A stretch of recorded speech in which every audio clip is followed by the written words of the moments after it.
한국 같은 변방국가의 증시가 뭐가 중요해? 그런 작은 나라는 볼 필요도 없어. 무시당하며 변방 취급받던 한국 증시가 단 2년 만에 세계 1위 수익률을 기록했습니다. 2023년 맨해튼 월가에서 한국은 투자 가치가 없다며 비웃던 그들이 지금은 한국 주식을 사기 위해 줄을 섭니다. 코스피 4000, 연초 대비 68.5% 상승, G20국가 중 압도적 1위. 이 놀라운 반전의 중심에는 묵묵히 한국을 믿고 투자한 사람들이 있었습니다. 오늘은 그 역사적 순간을 함께 지켜본 한 투자자의 이야기를 들려드립니다. 한국의 진정한 힘을 보여준 이야기 지금 시작합니다. 그 전에 구독과 좋아요 눌러주시면 영상을 제작하는 데 있어 큰 힘이 됩니다. 안녕하세요. 저는 올해 58세입니다. 30년 넘게 중소기업을 운영하다 몇 년 전 정리하고 노후 자금 마련을 위해 주식 투자를 시작했습니다. 2022년이었죠. 그해 코스피는 2400선까지 폭락했습니다. 외국인 투자자들이 한국 주식을 던지고 나갔어요. 거래소 전광판을 볼 때마다 가슴이 철렁했습니다. 하지만 이상하게도 두려움보다는 기회라는 생각이 들었어요. 주변에서는 모두 미국 주식을 사라고 했습니다. 나스닥이 좋다, 애플이 좋다, 테슬라를 사라. 골프장에서도 동창 모임에서도 같은 말만 들었죠. 하지만 저는 한국 기업들을 샀습니다. 삼성전자, 현대차, 네이버. 우리 회사 제품을 수출할 때 함께 일했던 기업들이었어요. 그들의 기술력을 직접 봤으니까요. 납품 미팅에서 만난 삼성전자 엔지니어들의 눈빛을 기억합니다. 밤을 새워가며 연구하던 사람들이었어요. 그런 사람들이 만드는 회사가 망할 리 없다고 생각했습니다. 제 통장은 빨개졌지만 저는 계속 샀어요. 주변 사람들은 이해하지 못했습니다. 2023년 가을, 미국 출장길에 들른 뉴욕에서 충격적인 말을 들었습니다. 현지 금융가 세미나에 참석했는데 한 애널리스트가 이렇게 말하더군요. 한국은 아직도 2022년 폭락에서 회복 중이다. 우리는 인도로 돈을 돌리고 있다. 회의실에 웃음이 터졌습니다. 저는 그 순간 얼굴이 화끈거렸어요. 분하고 창피했습니다. 하지만 동시에 이런 생각이 들었죠.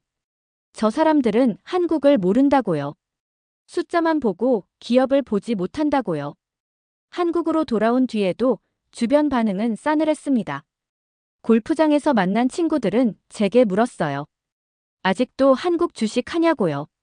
미국 주식이 얼마나 오르는데 왜 손해보는 장사를 하냐고요. 한 친구는 노골적으로 말했습니다. 자네 고집이 문제야. 손절하고 미국으로 갈아타라고요. 저는 대답 대신 묵묵히 매수 버튼을 눌렀습니다. 2023년 연말까지 코스피는 2600선을 맴돌았어요. 수익률은 여전히 마이너스였습니다. 통장을 열어볼 때마다 한숨이 나왔죠. 하지만 저는 팔지 않았습니다. 아니, 오히려 더 샀어요. 삼성전자가 7만원대로 떨어졌을 때 많은 사람들이 10만전자는 불가능하다고 했습니다. 인터넷 커뮤니티에는 조롱하는 글이 넘쳐났어요. 10만전자 꿈꾸는 개미들이라고요. 저는 그때가 기회라고 생각했습니다. 퇴직금의 절반을 추가로 넣었어요. 아내가 걱정했습니다. 그만하라고, 이제 그만 사라고요. 저는 아내 손을 잡으며 말했습니다. 조금만 더 기다려달라고요. 곧 세상이 바뀔 거라고요. 2024년이 시작됐습니다. 여전히 회의적인 시선이 많았어요. 코리아 디스카운트라는 말이 외신에 계속 나왔습니다. 하지만 저는 다른 신호를 봤습니다. 반도체 수출이 늘어나기 시작했어요. 조선소 수주 잔고가 3년치를 넘었습니다. K-팝, K-드라마가 전 세계에서 돈을 벌어오고 있었죠. 숫자는 거짓말을 하지 않습니다. 매출이 늘고 수출이 늘고 주문이 쌓이고 있었어요. 저는 계속 샀습니다. 친구들은 고개를 저었지만 저는 확신이 있었습니다. 곧 폭발할 거라고요. 2025년 1월 새해가 밝았습니다. 코스피는 2400선에서 출발했어요. 여전히 낮았습니다. 하지만 분위기가 확실히 달랐어요. 외국인 매수세가 조금씩 들어오기 시작했습니다. 처음에는 미미했어요. 하루에 몇백억 정도였죠.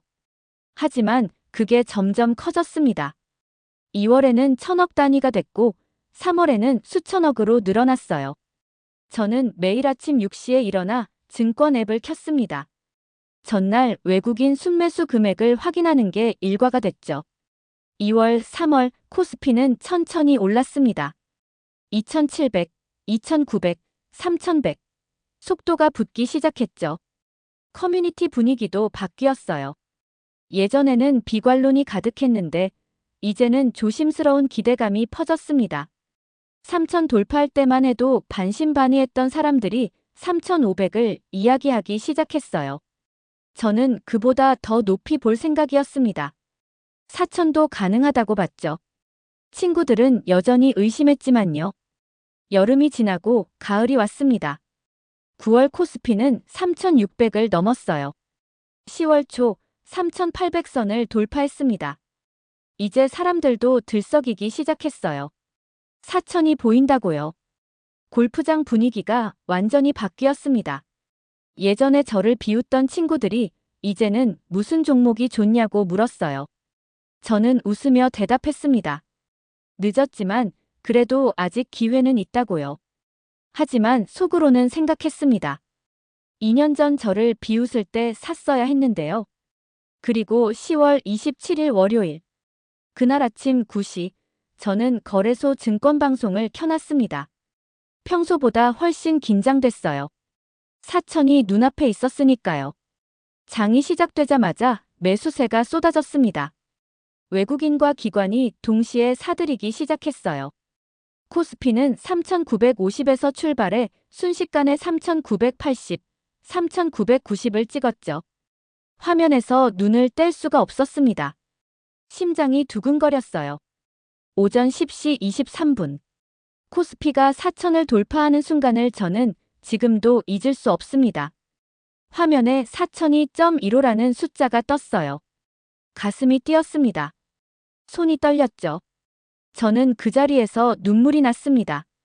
58년을 살면서 주식으로 운 적은 처음이었어요. 2년 전 뉴욕에서 들었던 그 조롱이 떠올랐습니다. 한국은 회복 중이라고, 투자할 가치가 없다고 했던 그 말들이요. 하지만 오늘 숫자가 모든 걸 증명했습니다. 말이 아니라 숫자로요. 장이 마감됐습니다. 최종 지수는 4042.83. 사상 최초로 4000선을 돌파한 것이었어요. 그것도 그냥 돌파가 아니었습니다. 2.57%나 급등하며 안착한 거였죠. 뉴스에서는 속보가 쏟아졌습니다. 연초 대비 상승률 68.5%. G20국가 중 1위. 2위인 독일은 23%, 일본은 19%, 미국은 12%로 6위에 불과했어요. 한국이 세계 증시를 압도한 겁니다. 저는 화면을 보며 주먹을 불끈 쥐었습니다. 저는 바로 계좌를 확인했습니다. 수익률이 72%를 넘어섰어요. 2년 전 투자한 돈이 거의 2배가 된 겁니다. 숫자를 보고 또 봤습니다. 믿기지 않았어요. 친구들에게 전화가 왔습니다. 자네 대단하다고, 어떻게 알았냐고 물었어요. 저는 웃으며 대답했습니다. 알았던 게 아니라 믿었던 거라고요. 한국을 믿었고 우리 기업들을 믿었다고요. 그날 저녁 골프장 단톡방은 난리가 났습니다. 모두들 한국 주식 이야기만 했어요. 2년 전 저를 비웃던 사람들이 이제는 무슨 종목을 사야 하냐고 물어왔습니다. 세상이 바뀐 겁니다. 10월 27일 장 마감 후 데이터가 공개됐습니다. 개인 투자자들은 8,830억 원어치를 팔았어요. 이익을 실현한 겁니다. 당연한 선택이었죠. 2년간 버티고 견딘 사람들이니까요. 하지만 진짜 놀라운 건 따로 있었습니다. 외국인이 6,488억 원, 기관이 2,342억 원을 샀다는 겁니다. 외국인과 기관의 쌍끌이 매수. 이게 무슨 의미인지 아시나요? 2022년에 한국을 떠났던 그들이 돌아온 겁니다. 그것도 엄청난 규모로요. 2022년을 기억합니다. 그해 외국인 투자자들은 한국 주식을 던지고 나갔어요. 한 분기에 수십조 원이 빠져나갔습니다. 거래소는 매일 외국인 순매도 소식만 전했죠. 저는 그 소식을 들을 때마다 씁쓸했습니다. 하지만 동시에 생각했어요. 이게 바닥이구나. 이럴 때 사야 한다고요. 당시 외신 기자 하나가 이런 기사를 썼습니다. 한국 개미들만 물렸다고요. 외국인은 빠져나가고 개인만 남았다고요. 저도 그 개미 중 한 명이었습니다. 통장은 빨개졌고 주변에서는 손절하라고 했죠. 아내도 걱정했어요. 밤마다 한숨을 쉬더군요. 저도 불안했습니다. 솔직히 말하면 두려웠어요. 제가 잘못 판단한 게 아닐까 싶었죠. 하지만 숫자를 다시 봤습니다. 반도체 수출은 바닥을 찍고 있었어요. 사이클상 곧 올라올 시기였습니다. 조선소는 주문이 밀려 있었고요. 저는 버텼습니다. 아니, 오히려 더 샀어요. 그들이 버린 주식을 제가 주워 담은 겁니다. 매일 아침 손 떨리는 손으로 매수 버튼을 눌렀습니다. 그로부터 3년. 그 배신자들이 돌아왔습니다. 2025년 상반기부터 외국인 매수세가 돌아오기 시작했어요. 처음에는 조심스러웠습니다. 조금씩 들어왔죠. 7월에는 순매수로 완전히 전환했어요. 그리고 10월 하루에 6천억 원 넘게 쏟아부었습니다. 저는 이 숫자를 보며 쾌감을 느꼈습니다. 복수는 이렇게 차갑고 달콤한 거였어요. 당신들이 버렸을 때 제가 샀고 이제 당신들이 비싸게 사고 있다고요. 한 외국계 증권사 지점장이 익명으로 인터뷰한 내용을 봤습니다. 본사에서 지시가 왔다고 해요. 한국 비중을 중립에서 비중 확대로 올리라고요. 2년 전만 해도 비중 축소였는데 말입니다. 완전히 뒤집힌 겁니다. 지점장은 이렇게 말했어요. 이제 한국은 회피 대상이 아니라 필수 시장이라고요. 신흥국이 아니라 선진 시장으로 봐야 한다고요. 저는 그 말을 듣고 피식 웃었습니다. 이제야 알았냐고요. 우리는 진작부터 알고 있었다고요. 거래소 호가창을 보는 게 즐거워졌습니다. 외국인 매수 물량이 계속 들어왔어요. 체결음이 끊이지 않았습니다. 딩동딩동 소리가 음악처럼 들렸죠. 기관도 함께 샀어요. 국민연금, 은행, 보험사. 그들도 뒤늦게 깨달은 겁니다. 한국이 더 이상 변방이 아니라는 걸요. 글로벌 머니가 한국을 재평가하기 시작했습니다. 디스카운트에서 프리미엄으로요. 이제 한국 주식은 할인이 아니라 프리미엄을 받아야 한다는 겁니다. 저는 2년 전 그 순간을 떠올렸습니다. 모두가 한국을 버릴 때 저는 한국을 샀어요. 그게 제 인생 최고의 투자였습니다. 아니, 투자를 넘어 신념이었죠. 한국을 믿는 신념이요. 그 신념이 드디어 보답을 한 겁니다. 숫자로요. 저는 그날 밤 소주를 한 잔 마셨습니다. 혼자서요. 2년간의 외로움을 씻어내는 술이었습니다. 10월 27일 장 초반, 코스피가 4천을 돌파하는 순간 한 가지 더 역사가 만들어졌습니다. 삼성전자 주가가 10만 원을 찍은 겁니다. 10만 전자. 몇 년 동안 개미들이 꿈꿔왔던 그 숫자였어요. 커뮤니티에서는 농담처럼 떠돌던 말이었죠. 10만 전자는 언제 오냐고요. 어떤 이들은 평생 못 본다고 했습니다. 하지만 그날 그 꿈이 현실이 됐어요. 저도 삼성전자를 7만 원대에 샀습니다. 2023년 말이었죠. 주변에서는 반도체 업황이 안 좋다며 말렸어요. 반도체는 사이클 산업이라 바닥일 때는 무섭다고요. 하지만 저는 달랐습니다. 제 회사가 반도체 장비 부품을 납품했거든요. 현장을 봤어요. 삼성전자 화성 공장에 납품하러 갔을 때 느낀 게 있었습니다. 멈춘 게 아니라 준비하고 있다는 거요. 다음 사이클을 위해서요. 2024년부터 분위기가 바뀌기 시작했습니다. 인공지능 붐이 일었어요. 챗GPT가 나오고 전 세계가 AI에 열광했습니다. 엔비디아가 치솟았고 AI 반도체가 화두가 됐죠. 그런데 그 AI 반도체를 만드는데 필수인 게 뭔지 아세요? HBM이라는 고대 역폭 메모리입니다. 쉽게 말하면 엄청 빠른 메모리죠. 그걸 만드는 회사가 바로 삼성전자와 SK하이닉스였어요. 독점 공급이나 다름없었습니다. 전 세계 AI 기업들이 한국 메모리를 사려고 줄을 섰습니다. 반도체만이 아니었습니다. 조선업도 폭발했어요. 친환경 선박 수주가 쏟아졌습니다. 현대중공업, 삼성중공업, 대우조선해양. 수주 잔고가 3년치를 넘어섰어요. 전 세계가 탄소 중립을 외치니 친환경 선박 수요가 터진 겁니다. LNG 운반선, 암모니아 추진선. 이런 첨단 선박을 만들 수 있는 나라는 한국밖에 없었어요. 저는 조선주도 샀습니다. 현대중공업이 2배로 올랐죠. 그리고 엔터테인먼트, K-팝, K-드라마가 전 세계에서 돈을 벌어왔습니다. 하이브, SM, JYP. 이 회사들 주가도 치솟았어요. 방탄소년단, 블랙핑크, 세븐틴. 이름만 들어도 아는 그룹들이 전 세계 콘서트장을 가득 채웠습니다. 넷플릭스에서는 한국 드라마가 1위를 했고요. 문화가 돈이 되는 시대가 온 겁니다. 제 딸아이가 K-팝을 좋아해서 알게 됐어요. 하이브 주식을 샀더니 50% 올랐습니다. 수출 모멘텀, AI 사이클, K컬처 수익화.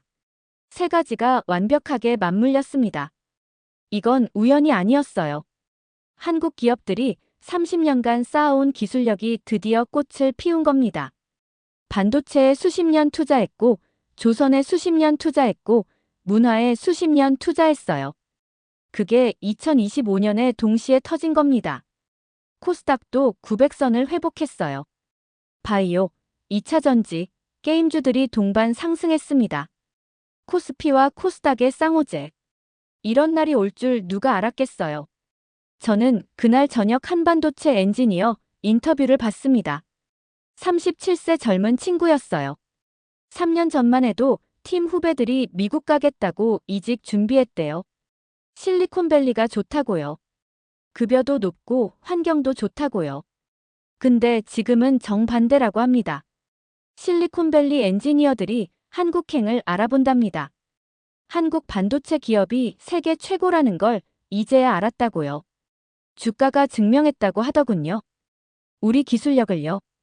저는 그 말에 고개를 끄덕였습니다. 맞아요. 숫자는 절대 거짓말을 하지 않습니다. 10월 말 경주에서 큰 행사가 있습니다. APC 정상회의였어요. 미국과 중국 정상이 만나 대화를 재개했습니다. 몇 년간 냉랭했던 미중 관계가 해빙 분위기로 접어든 거였죠. 동아시아 긴장이 완화될 거라는 기대감이 퍼졌습니다. 그리고 그 중심에 한국이 있었어요. 지정학적으로 한국의 위치가 재평가되기 시작한 겁니다. 더 이상 분쟁 지역이 아니라 협력의 중심이 된 거예요. 브릿지 역할을 한다는 겁니다.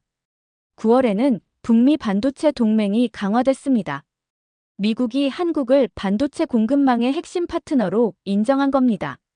중국 견제를 위해 한국, 일본, 대만과 손을 잡은 거였죠. 한국 반도체 없이는 미국 AI 산업이 돌아가지 않는다는 걸 인정한 겁니다. 뉴스에서 봤어요. 미국 상무부 장관이 서울에 와서 삼성전자를 방문했습니다. 협력을 강화하자고 했어요. 예전 같으면 상상도 못할 일이었죠. 10월 초에는 유럽연합과 배터리 협력 양해각서를 맺었어요. 유럽이 전기차 전환을 서두르는데 배터리는 한국이 최고라는 겁니다. LG에너지솔루션, 삼성 SDI, SK온. 이 세 회사가 세계 배터리 시장을 장악하고 있었어요. 유럽 자동차 회사들이 한국 배터리 없이는 전기차를 못 만듭니다. 폴란드, 헝가리의 배터리 공장이 속속 들어섰죠. 저는 배터리주도 샀습니다. LG에너지솔루션이 40% 올랐어요. 10월 중순에는 중국과 문화산업 교류가 재개됐습니다. 몇 년간 중단됐던 한류가 다시 중국으로 들어가기 시작한 겁니다. 중국은 세계 최대 시장이에요. 거기가 열리면 한국 엔터 기업들은 날개를 다는 겁니다. 한한령이 풀린다는 소식에 엔터주가 급등했어요. 하이브는 하루에 10% 올랐습니다. 3개월 사이에 외교, 통상, 산업이 완벽하게 맞물렸죠. 한 청와대 관계자가 익명으로 한 말이 인상적이었습니다. 솔직히 우리도 놀랐다고요. 이렇게 빨리 코리아 프리미엄이 생길 줄 몰랐다고요. 계획한 것도 아니고 자연스럽게 흘러갔다고 합니다. 반도체 동맹, 배터리 협력, 문화교류. 하나하나가 따로 진행됐는데 결과적으로 완벽한 타이밍이 됐다는 겁니다. 저는 그 말을 듣고 생각했습니다. 운도 실력이라고요. 코리아 디스카운트에서 코리아 프리미엄으로. 이건 단순한 용어 변화가 아니었습니다. 실제로 돈이 움직인 겁니다. 외국인 투자자들이 한국을 필수 투자처로 보기 시작했어요. 신흥국이 아니라 선진 시장으로요. 저는 이 변화를 피부로 느꼈습니다. 해외 증권사 리포트들이 한국 목표 주가를 줄줄이 상향했거든요. 모건 스탠리, 골드만삭스, JP모건. 다들 한국을 사라고 했습니다. 경주 APC 행사 당일 밤 하늘에 드론쇼가 펼쳐졌습니다.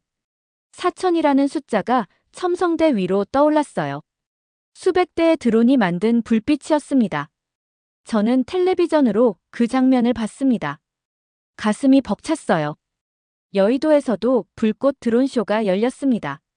한강 위로 4천이라는 숫자가 빛났어요. 온 나라가 축제 분위기였죠. 한국 증시가 세계를 놀라게 한 순간이었습니다. 변방이 중심이 된 순간이요. 저는 그날 밤 오랜만에 소주 한 잔을 했습니다. 2년 전 뉴욕에서 들었던 조롱이 떠올랐어요. 한국은 투자할 가치가 없다던 그 말들이요. 하지만 이제는 전 세계가 한국을 봅니다. 한국이 변방이 아니라 중심이라는 걸 증명한 겁니다. 소주잔을 비우며 저는 혼자 중얼거렸습니다. 봤냐고요. 우리가 해냈다고요. 숫자로 증명했다고요. 10월 28일 화요일 오전 서울 중구 한국거래소에서 기념행사가 열렸습니다. 코스피 4천 돌파를 축하하는 자리였어요. 금융위원장이 나와서 축사를 했습니다. 저는 집에서 생중계로 지켜봤죠. 위원장은 단호한 목소리로 이렇게 말했습니다. 코스피 4천은 출발점일 뿐이라고요. 여기서 멈추지 않겠다고요. 민간 자본이 인공지능, 바이오, 기후기술로 자연스럽게 흐르도록 제도를 정비하겠다고 했습니다. 밸류업 프로그램도 계속 추진한다고 했어요. 기업 가치를 높이는 게 목표라고요. 솔직히 처음에는 반신반의했습니다. 정부가 하는 말이 다 그렇잖아요. 립서비스 아니냐고요. 말만 번지르르 하고 실행은 없는 거 아니냐고요.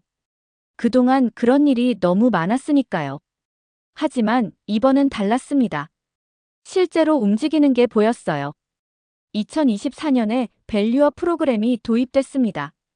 기업들이 배당을 늘리고 자사주를 소각하기 시작했죠. 주주 가치를 높이는 데 집중한 겁니다. 저도 배당을 받았어요. 예전보다 훨씬 많았습니다.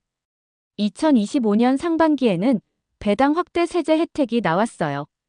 배당을 많이 주는 기업에 세금 혜택을 준다는 겁니다. 기업들이 움직이기 시작했죠. 삼성전자도 배당을 늘렸어요. 주주 환원율을 높이겠다고 선언했습니다. 하반기에는 AI 반도체 특화단지 착공이 발표됐습니다. 용인에 대규모 단지를 만든다고 해요. 반도체 클러스터를 조성해서 세계 최고 수준으로 만들겠다는 겁니다. 수십조 원이 투입된다고 했어요. 정책과 자본과 산업. 세 가지 톱니바퀴가 맞물리기 시작했습니다. 저는 이걸 직접 봤어요. 제가 투자한 바이오 기업 하나가 있습니다. 작은 스타트업이었는데 작년에 정부 R&D 지원금을 받았어요. 항암제를 개발하는 회사였습니다. 그 돈으로 삼상 임상에 진입했어요. 성공하면 대박이죠. 그리고 이번 달에 외국인 투자자 미팅을 4건이나 잡았다고 하더군요. 글로벌 제약사들이 관심을 보인다고요. 이게 진짜 변화입니다. 정부가 길을 닫고 기업이 달리고 투자자가 돈을 대는 구조죠. 화면에 정책 패키지가 나열됐습니다. 밸류업, 배당 세제, AI 단지, 바이오 육성, 기후기술 지원. 하나하나가 구체적이었어요. 말만이 아니라 실행이었습니다. 예산도 배정됐고 일정도 잡혔어요. 저는 그 장면을 보며 확신했습니다. 한국 증시의 상승은 거품이 아니라고요. 실체가 있는 성장이라고요. 정부가 드디어 제대로 된 방향을 잡은 겁니다. 기업하기 좋은 나라를 만들겠다는 거예요. 행사가 끝난 뒤 저는 증권 커뮤니티에 들어가 봤습니다. 개미들의 반응이 뜨거웠어요. 다들 5천을 이야기했습니다. 코스피 5천이 가능하냐고요. 회의적인 사람도 있었지만 대부분은 긍정적이었어요. 저는 댓글을 달았습니다. 가능하다고요. 2년 전 우리가 4천을 꿈꿨을 때 누가 믿어줬냐고요. 하지만 우리가 해냈습니다. 5천도 마찬가지라고 썼어요. 정부가 제대로 뒷받침하면 충분히 가능하다고요. 많은 사람들이 공감 버튼을 눌렀습니다. 댓글도 달렸어요. 함께 가보자고요. 저는 그날 확신했습니다. 한국 증시의 미래는 밝다고요.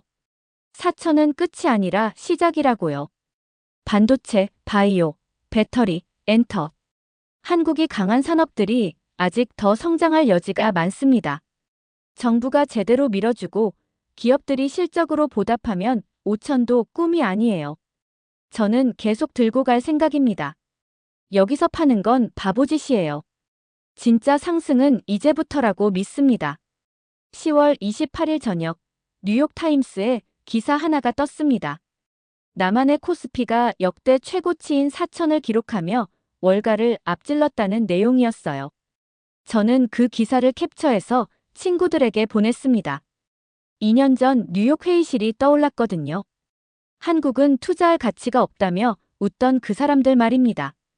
이제 뉴욕타임스가 한국을 다루고 있어요. 그것도 긍정적으로요. 세상이 바뀐 겁니다. 블룸버그도 기사를 냈습니다.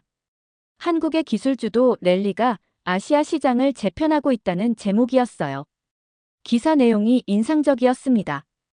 한국이 반도체와 AI로 새로운 성장 동력을 확보했다고 썼어요. 더 이상 올드 이코노미가 아니라 뉴 이코노미라고요. 2023년에 같은 블룸버그가 뭐라고 했는지 아세요? 한국은 올드 이코노미라고 했습니다. 변화가 느리고 혁신이 부족하다고 했죠. 재벌 중심 경제라 한계가 있다고 했어요. 하지만 지금은 정반대입니다. 한국이 기술로 시장을 이끈다고 쓰고 있어요. 재벌 기업들이 혁신의 중심이 됐다고요. 삼성전자는 AI 시대의 핵심 기업이고 현대차는 전기차 강자라고 합니다. 이게 바로 편견이 무너지는 순간입니다. 숫자가 모든 걸 바꿔놓은 거예요. 68.5% 상승률이라는 숫자 하나가 모든 편견을 깨부쉈습니다. 뉴욕에 사는 한인 2세 펀드 매니저 이야기를 들었습니다. 45세 데이비드라는 분이었어요. 한국 이름은 김대위라고 하더군요. 미국 동료들이 묻는답니다. 어떻게 우리가 한국을 놓쳤냐고요. 데이비드는 2년 전에 한국 비중을 늘리자고 했대요. 하지만 동료들이 무시했답니다. 한국은 기회가 없다고, 인도나 베트남이 낫다고 했다는 거예요. 데이비드는 혼자 한국에 투자했답니다. 개인 자금으로요. 그런데 지금은 어떻습니까? 한국 ETF 자금 유입이 전분기 대비 300% 늘었어요. 뒤늦게 줄을 서고 있는 겁니다. 데이비드는 이제 회사에서 영웅 대접을 받는답니다. 한국을 먼저 봤다고요. 보너스도 두둑하게 받았대요. 그는 인터뷰에서 이렇게 말했습니다. 한국인으로서 조국을 믿었을 뿐이라고요. 숫자를 받고 기술을 받고 미래를 봤다고요. 저는 그 말에 공감했습니다. 저도 마찬가지였으니까요. 무시해서 추종으로, 조롱해서 존중으로. 이 변화를 만든 건 우리였습니다. 묵묵히 한국을 믿고 투자한 사람들이요. 정부도, 기업도, 개미들도 함께 만든 결과입니다. 각자의 자리에서 최선을 다한 겁니다. 저는 2년 전 그 순간을 절대 잊지 않을 겁니다. 뉴욕 회의실에서 웃음이 터졌을 때 저는 혼자 다짐했어요. 언젠가 저들이 한국을 찾아올 거라고요. 그리고 그날이 왔습니다. 생각보다 빨리요. 밤 9시, 여의도 한국거래소 앞에 사람들이 모였습니다. 퇴근하는 트레이더들, 기념사진 찍는 투자자들. 저도 그곳에 갔어요. 58년을 살면서 이런 순간은 처음이었습니다. 온 나라가 하나의 목표를 향해 달렸고 마침내 성공한 순간이었죠. 거래소 앞 광장은 사람들로 가득했어요. 다들 환한 얼굴이었습니다. 스마트폰으로 사진을 찍고 인증샷을 올렸어요. 저도 한 장 찍었습니다. 4042.83이라는 숫자와 함께요. 거래소 현관에 임시 현수막이 걸려 있었습니다. 코스피 4000, 여기서부터 선진시장이라고 적혀 있었어요. 저는 그 문구를 한참 바라봤습니다. 선진시장. 우리가 드디어 그 자리에 올라선 겁니다. 변방이 아니라 중심으로요. 따라가는 시장이 아니라 끌고 가는 시장으로요. 개발도상국이 아니라 선진국으로요. 이제 외국인들이 우리를 배우러 옵니다. 우리 제도를, 우리 기술을, 우리 문화를요. 옆에 있던 한 60대 남성이 저에게 말을 걸었습니다. 감회가 새롭다고요. 본인은 70년대부터 주식을 했다고 합니다. 50년 넘게 시장을 봤대요. 이런 날이 올 줄 몰랐답니다. 한국이 세계 1위 수익률을 기록하는 날이요. 그분은 눈시울을 붉혔어요. 저도 같은 심정이었습니다. 우리 세대가 이룬 업적입니다. 전쟁의 폐허에서 시작해 세계 10위권 경제대국이 됐고 이제는 증시까지 세계를 이끌고 있어요. 집으로 돌아오는 길, 휴대폰에 메시지가 쌓여 있었습니다. 골프 모임 친구들이었어요. 다들 축하한다고, 대단하다고 했습니다. 2년 전 저를 비웃던 사람들이요. 한 친구는 솔직하게 말했습니다. 자네 말을 들을 걸 그랬다고요. 저는 답장을 보냈습니다. 이제 시작일 뿐이라고요. 다음은 5천이라고요. 믿지 못하시겠지만 우리는 해낼 겁니다. 2년 전에도 그랬으니까요. 친구들이 답장을 보냈어요. 이번엔 믿겠다고요. 집에 도착해서 저는 계좌를 다시 한번 확인했습니다. 수익률 72%. 2년간의 결과였어요. 숫자를 보니 실감이 났습니다. 진짜 해냈구나. 하지만 저는 팔지 않을 겁니다. 아직 한국의 이야기는 끝나지 않았으니까요. 반도체는 계속 팔릴 것이고 조선소는 계속 배를 만들 것이고 K컬처는 계속 세계를 매료시킬 겁니다. 바이오는 신약을 개발할 것이고 배터리는 전기차를 움직일 겁니다. 숫자는 거짓말을 하지 않습니다. 2025년 10월 27일 한국 증시가 세계에 답한 날입니다. 말이 아니라 숫자로요. 4042.83이라는 숫자 하나가 모든 편견을 무너뜨렸습니다. 변방이라던 한국이 중심이 됐고 디스카운트 받던 한국이 프리미엄을 받게 됐어요. 저는 오늘 이 순간을 평생 기억할 겁니다. 우리가 드디어 변방에서 벗어난 날. 세계가 한국을 주목하기 시작한 날. 그리고 저 같은 평범한 투자자들이 역사의 증인이 된 날을요. 다음은 5천입니다. 저는 또다시 믿을 겁니다. 우리나라 대한민국을 말입니다. 오늘의 이야기 어떠셨나요? 여러분의 생각이나 경험을 댓글에 남겨주세요.